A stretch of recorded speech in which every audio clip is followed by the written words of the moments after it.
Welcome back to Community Matters. We're continuing our discussion about winter illnesses with Dr. Swiner. Besides the flu and cold, there are other issues that prop up during the winter months. And thank you for hanging around. I appreciate it. You know, we have a little 2.5-year-old and she got the crud and that. But is there, can you vaccinate against this stuff, like ear infections and colds and things like that, or are you just kind of stuck having to live life? Yeah, the regular cold, you know, can be caused by a number of viruses, and unfortunately, we haven't been able to successfully make anything, you know, vaccine-wise or cure-wise that would protect from the common cold.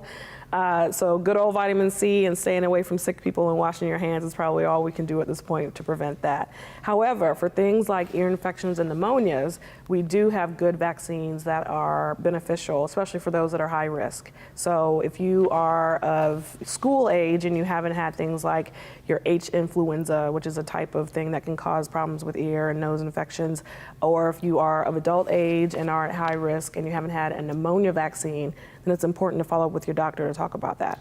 So who's at risk? You know, we talk about high risk. Who are these people? So particularly for the pneumonia shot, which comes in a couple of different varieties, the most common types are Pneumovax, and then there's a new one called Prevnar. Adults aged over 65, or if you have chronic conditions that would put you at risk for pneumonia, like diabetes, asthma, COPD. If you're a smoker, you need to get that shot earlier than age 65, and then make sure you're on schedule for your updates, your booster shots. For kids, for things that can cause ear, nose, and throat type of infections that we can prevent with like H-flu or the pneumonia shot as well, most kids are going to be in the category of between, you know, in the newborn phase, so between age 2 months to say 6 months, definitely at high risk. And then if patients have things like sickle cell anemia, or for some reason were either born without a spleen or had a surgery to remove the spleen for other types of illnesses, they are at more at risk for pneumonia. I want to ask you about this too, because again, I'm selfish and I'm going to talk about me, because our whole family went through this crud around Christmas time. And sometimes you go see a doctor and they say, oh, well, just tough it out. And other times they give you antibiotics for it. Yeah. Where's the line? So generally speaking, if you have regular common cold, you know, runny nose, sneezing, coughing, maybe a low-grade fever, nausea, but you're able to eat, drink, treat your fever, and it comes down, you really can do things mostly at home without infecting other people or spending the time to come to the doctor. Right. If you can increase your vitamin C and your zinc shortly after feeling cruddy, then you can shave off a couple of days of being ill and reduce the amount of time that you're sick and reducing spread of the infection. Drinking lots of fluids, staying hydrated is major. You know, over-the-counter things that have menthol or Vicks Vapor Rub and things that can help to open up congestion, Sudafed, if it's safe for you, can help to reduce congestion. So you can do those things. But about, you know, day 7 to 10, and that's really how long a common cold can last. So I like to educate people on that too. So seems so much longer. I know. But you know, day 3, day 4 may still be too early to call the doctor, unless you're feeling significantly worse. But a common cold can last up to 7 to 10 days. As long as, again, you're tolerating food and drink and you can bring your fever down, you're okay at home, not short of breath, do your own things at home. But by day 10, if you're feeling worse, if your symptoms seem to spread now to your chest, meaning short of breath or wheezing or a really bad cough, if your fever just won't go away, if you can't hold down fluid and food, then you need to be seen to make sure you don't have something that's turning into maybe a bronchitis, which can also be viral, or pneumonia, which is bacterial. And this is all kind of developing as you go along here. You know, you start with a cold and it could very well develop into some of these other things. The other thing I want to ask you about is this, the other vaccinations that are out there. What is, and I'm sorry, it's something folks my age should get. Shingles? Yes, thank you for that. This is why she's a doctor and I'm not.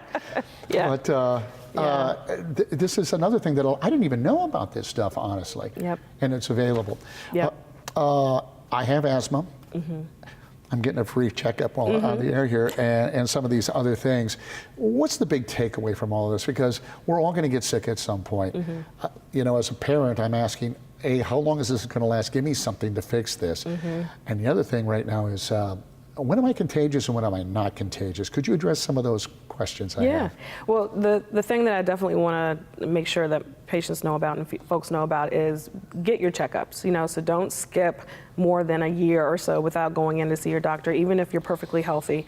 If you have any history of elevated risk factors for getting more sick, like diabetes and COPD and asthma and all that, or high blood pressure, you probably need to be seeing your doctor at least, 3 to 4 times a year.